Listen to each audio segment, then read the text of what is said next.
പ്രിയപ്പെട്ട പ്രേക്ഷകരെ, ഐതിഹ്യങ്ങളാലും ചരിത്രങ്ങളാലും നിറഞ്ഞു നിൽക്കുന്ന വയനാട്ടിലെ വളരെ പ്രശസ്തമായ ക്ഷേത്രമാണ് പുൽപ്പള്ളി സീതാദേവി ലവകുശ ക്ഷേത്രം. സീതാദേവിയുടെ പ്രതിഷ്ഠയുള്ള കേരളത്തിലെ ഏക ക്ഷേത്രം കൂടിയാണിത്. കാണാം ദൈവമേ കൈതൊഴ.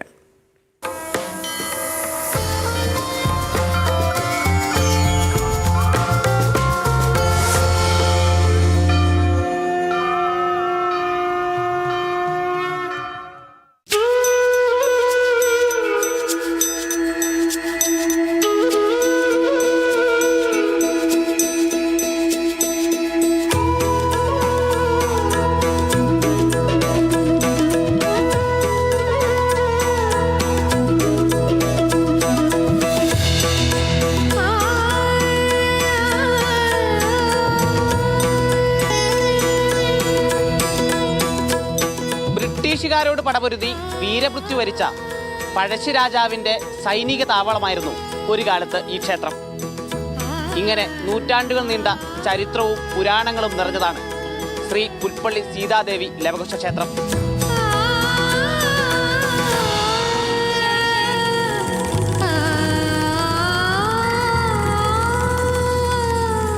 ശ്രീരാമന്റെ നിർദ്ദേശപ്രകാരം ലക്ഷ്മണൻ ഗർഭിണിയായ സീതയെ വാത്മീകി ആശ്രമത്തിന് സമീപം ഉപേക്ഷിച്ചു. സീതയ്ക്ക് താമസിക്കാനായി വാത്മീകി പുല്ലുകൊണ്ടുമേഞ്ഞ ഒരു കുടിൽ നിർമ്മിച്ചു. ഇതിൽ നിന്നാണ് പ്രദേശത്തിന് പുൽപ്പള്ളി എന്ന പേരു ലഭിച്ചത്. സീതയും മക്കളായ ലവനും കുശനും ഈ പ്രദേശത്ത് ജീവിച്ചു എന്നാണ് ഐതിഹ്യം. ഈ ക്ഷേത്രത്തിന്റെ കീഴിലായി 4ഓളം ഉപദേവതാ ക്ഷേത്രങ്ങളുണ്ട്. കരിങ്കാളി ക്ഷേത്രമുണ്ട്, വാൽമീകി ആശ്രമമുണ്ട്, ജഡയറ്റകാവുണ്ട്, ഹനുമൽ സ്വാമിക്കായിട്ടുള്ള സങ്കല്പവും സങ്കേതവും അവിടെ നമുക്ക് കാണാൻ സാധിക്കും. സീതയെ തേടിയെത്തിയ രാമന്റെ മുന്നിൽ വെച്ച് സീത ഭൂമി പിളർന്നുപോയെന്നും തടയാൻ ശ്രമിച്ച രാമന്റെ കയ്യിൽ സീതയുടെ മുടി മാത്രം അവശേഷിച്ചു എന്നുമാണ് ഐതിഹ്യം. ഈ സംഭവം നടന്നു എന്ന് വിശ്വസിക്കുന്ന സ്ഥലമായ ചേടാറ്റിൻ കാവാണ് സീതാദേവി ക്ഷേത്രത്തിന്റെ മൂലക്ഷേത്രമായി കരുതപ്പെടുന്നത്.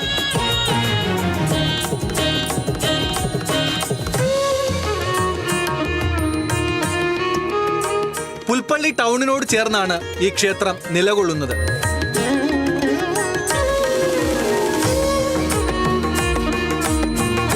കേരള ക്ഷേത്ര നിർമ്മിതി ശൈലിയിലാണ് ക്ഷേത്രത്തിന്റെ നിർമ്മാണം. പഴമക്കാർ നിർമ്മിച്ച ക്ഷേത്രം പിന്നീട് 18ാം നൂറ്റാണ്ടിൽ പഴശ്ശിരാജാവാണ് ഇപ്പോൾ കാണുന്ന വിധത്തിൽ പുനർനിർമ്മിച്ചത് എന്നാണ് കരുതപ്പെടുന്നത്. യുദ്ധകാലത്ത് പഴശ്ശിരാജാവിന്റെ സൈനിക താവളം കൂടിയായിരുന്നു ഈ ക്ഷേത്രം.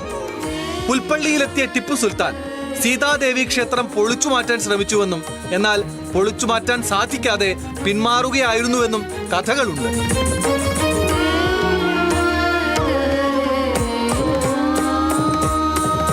ജനുവരി മാസം ആദ്യവാരമാണ് ക്ഷേത്രത്തിലെ ഉത്സവം.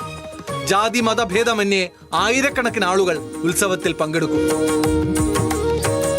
പുൽപ്പള്ളി പ്രദേശത്തിന്റെ ജനകീയ ഉത്സവമായാണ് ഇത് കണക്കാക്കപ്പെടുന്നത്. ധനു മാസം 18 മുതൽ 22 വരെയാണ് പുൽപ്പള്ളി അമ്പലത്തിലെ ഉത്സവം. എല്ലാവരും, അതായത് ജാതി മത എല്ലാം ഭേദമന്യേന എല്ലാവരും വന്ന് പങ്കെടുത്ത് ആഘോഷമാക്കുന്നൊരു ഉത്സവമാണ് ഈ നമ്മുടെ പുൽപ്പള്ളി അമ്മയുടെ ഉത്സവം എന്ന് പറയുന്നത്. അതുപോലെ തന്നെ നമ്മുടെ ഈ ഉത്സവത്തിൻ്റെ ഒരു പ്രത്യേകതയാണ് ഒരു പ്രാദേശിക താലം വരവ്. എല്ലാ പ്രദേശത്തിലുള്ള അമ്മമാരായാലും സ്ത്രീകളും കുട്ടികളും എല്ലാവരും വന്ന് താലം എടുത്തിട്ട് നമ്മൾ എല്ലാ പ്രദേശത്തു നിന്നും പല പ്രദേശങ്ങളിൽ നിന്നായിട്ട് ഇന്ന് താലം വന്ന് ചേർന്ന് ഇവിടെ ജഡേറ്റങ്കാവിൽ വന്ന് എത്തിച്ചേർന്നിട്ട് പുൽപ്പള്ളി അമ്പലത്തിലേക്ക് ചെന്ന് അവിടെ സമാപിക്കുന്ന രീതിയാണ്. കേരളത്തിനകത്തും പുറത്തുമുള്ള നിരവധി ആളുകളാണ് ദർശനത്തിനും മറ്റുമായി ക്ഷേത്രത്തിലെത്തുന്നത്. ഐതിഹ്യങ്ങൾക്കും ചരിത്രത്തിനുമപ്പുറം ഒരു നാടിന്റെ പൈതൃകം പേറുന്ന ദേവാലയമാണ് പുൽപ്പള്ളി സീതാദേവി ലവകുശ ക്ഷേത്രം.